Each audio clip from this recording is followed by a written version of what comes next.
आज हम बात करेंगे आचार्य रामचंद्र शुक्ल की निबंध रचना कविता क्या है की संवेदना पर।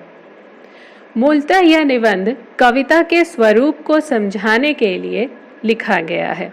सबसे पहले वासना का विचार किया गया है, फिर सभ्यता के बढ़ते आवरण का, फिर उसकी प्रसार सीमा का, सृष्टि में मार्मिक तथ्यों के संकेत का।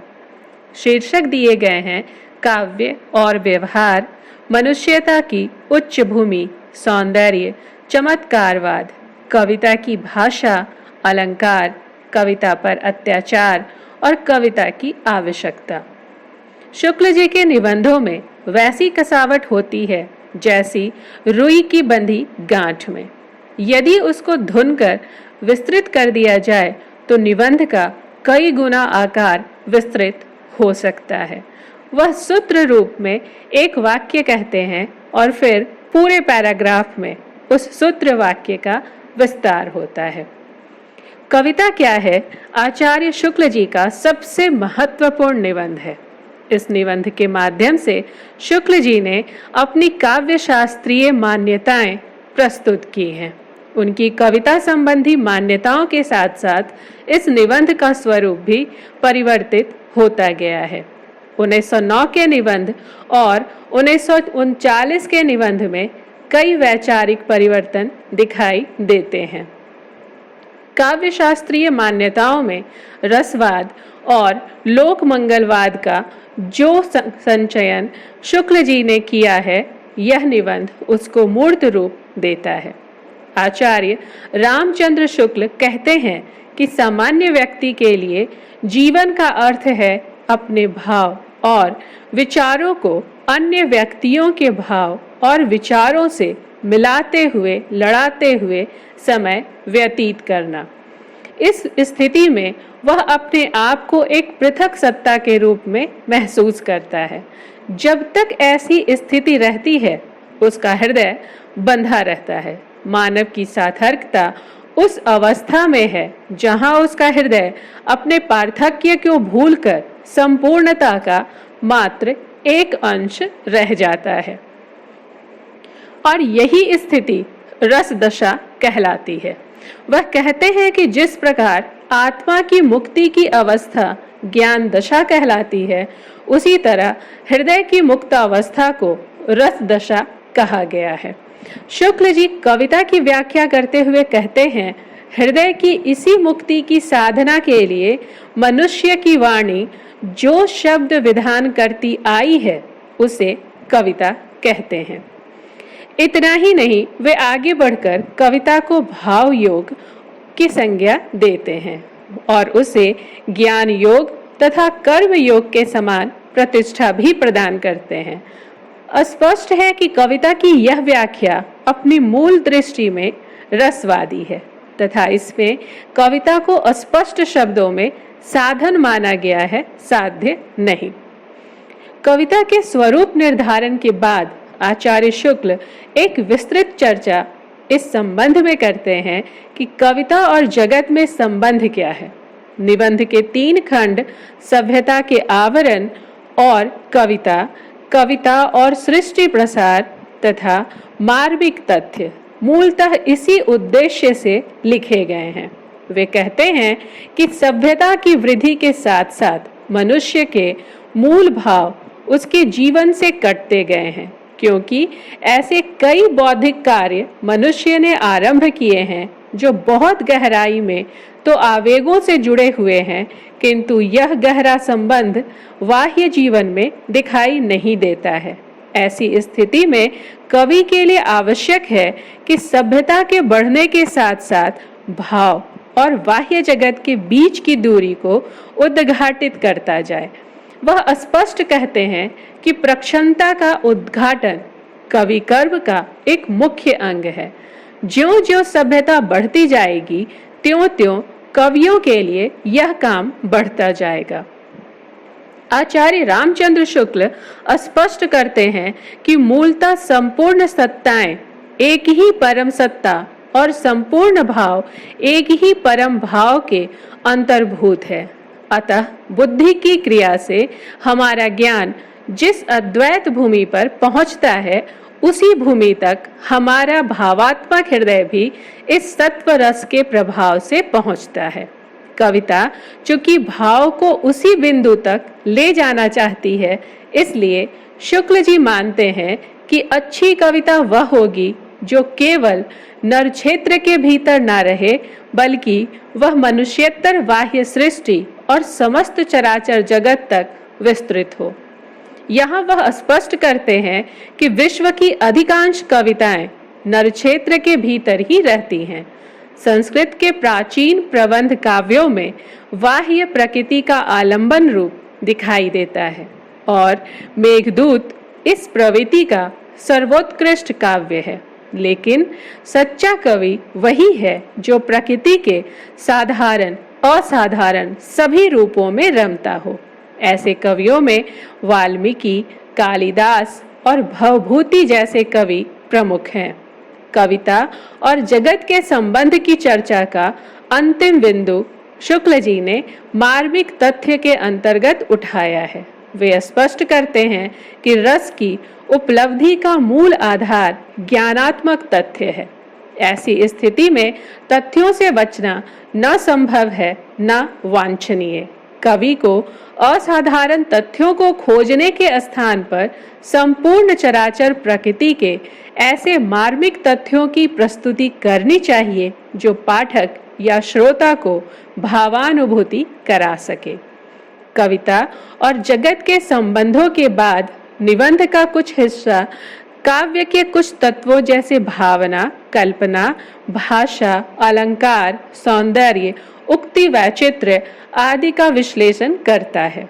आचार्य रामचंद्र शुक्ल भावना और कल्पना को लेकर कहते हैं कि जो वस्तु हमसे अलग है उसकी मूर्ति मन में लाकर सामीप्य का अनुभव करना धर्म के क्षेत्र में उपासना कहलाता है और साहित्य के क्षेत्र में भावना या कल्पना। कल्पना दो तरह की होती है, विधायक और ग्राहक। विधायक कल्पना कवि के लिए आवश्यक है ताकि वह रचना कर सके, जबकि ग्राहक कल्पना सहृदय के लिए आवश्यक है ताकि वह कविता के मर्म तक पहुंच सके। काव्य की भाषा के संबंध में आचार्य रामचंद्र शुक्ल जी का गहन और सारगर्भित विश्लेषण इस निबंध में है। भाषा की पहली योग्यता है कि कविता में कही गई बात चित्र के रूप में भावक के मन में आनी चाहिए। इसी बात को वे निबंध के आरंभ में व्यक्त करते हुए कहते हैं कि काव्य में अर्थ ग्रहण मात्र से काम नहीं चलता, बिंब ग्रहण अपेक्षित होता है। उदाहरण के लिए वे तुलसी का यह उदाहरण देते हैं, मनहु उमगी अंग अंग छवि छलके।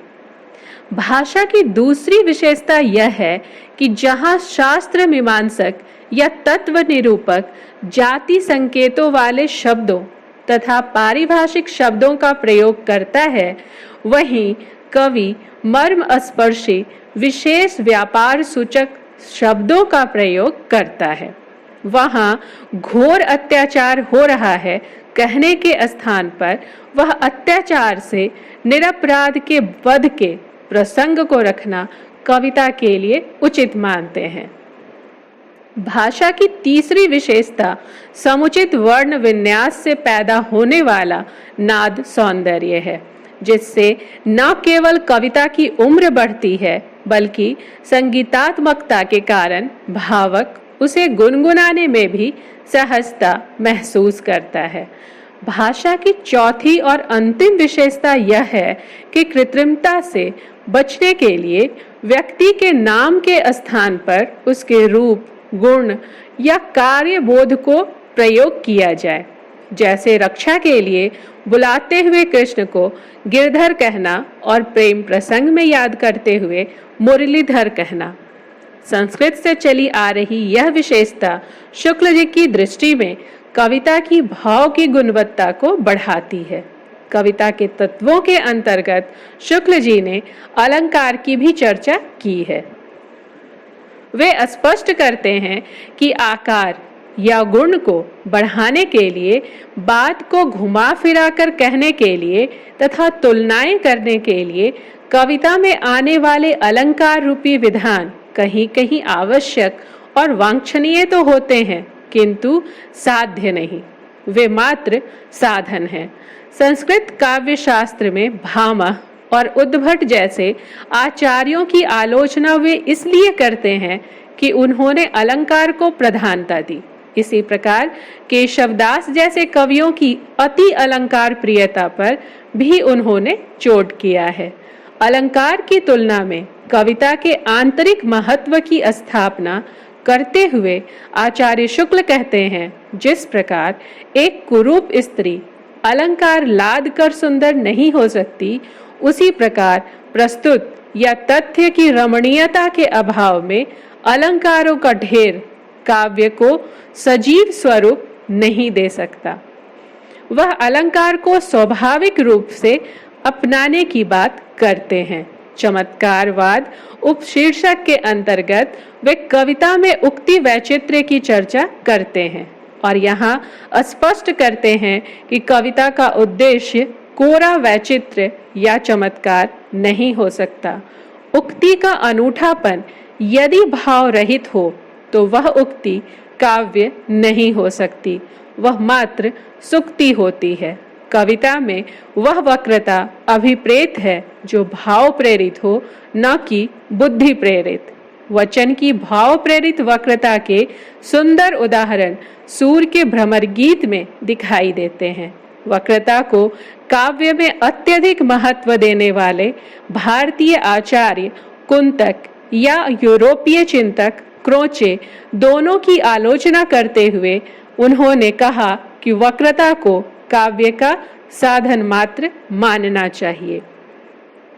कविता क्या है निबंध में आचार्य शुक्ल जी ने मौलिक सौंदर्य शास्त्र की चर्चा भी की है। वे मूलतः सौंदर्य को आंतरिक वस्तु मानते हैं और कहते हैं कि सौंदर्य बाहर की कोई वस्तु नहीं है, मन के भीतर की वस्तु है। इसके बावजूद वे बाद में स्पष्ट करते हैं कि सौंदर्य की आत्मनिष्ठ और वस्तुनिष्ठ धारणा में वैसे ही कोई अंतर नहीं है जैसे वीर कर्म और वीरत्व में।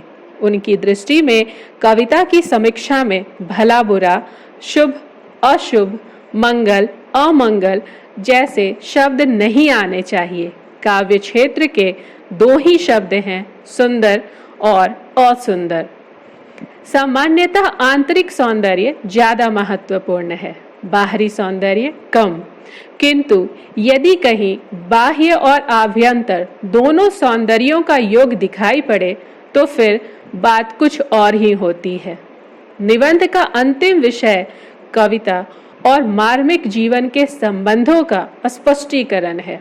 इसकी चर्चा वे मनोरंजन, काव्य और व्यवहार, मनुष्यता की उच्च भूमि, कविता पर अत्याचार तथा कविता की आवश्यकता जैसे उपखंडों में करते हैं।